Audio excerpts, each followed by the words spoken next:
ایک فرشتہ ہے مسلسل اس کی ڈیوٹی ہے، اللہ کے حبیب کے روضہ اطہر پہ کھڑا ہے، کتابوں میں آتا ہے.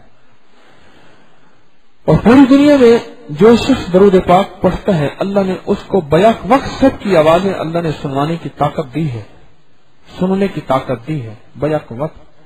اور جو بھی درود پاک پڑھتا ہے اللہ کے حبیب کی بارگاہ میں اس کا نام، اس کے والد کا نام، اس کے دادے کا نام، ان ناموں کے ساتھ درود پاک اس تک پہنچاتا ہے فرشتہ. اس کی ڈیوٹی ہے،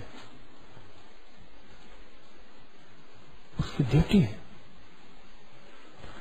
حضرت شیخ الحدیث رحمۃ اللہ علیہ نے فضائل درود شریف میں لکھا ہے، ایک شخص حج پہ گئے تو جب واپس آ رہے تھے تو ان کے ساتھ ان کے بزرگ تھے، وہ فوت ہو گئے.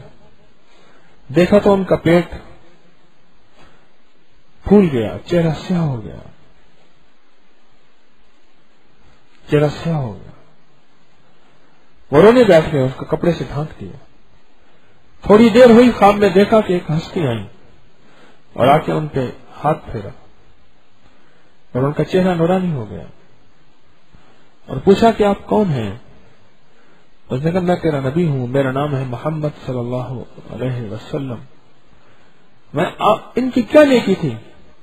اور میں یہ وہ شخص تھا جو چلتے پھرتے مجھ پہ درود پڑھتا تھا ان الفاظ کے ساتھ، اللہم صلی علی محمد و آل محمد و علی آل محمد، ان الفاظ.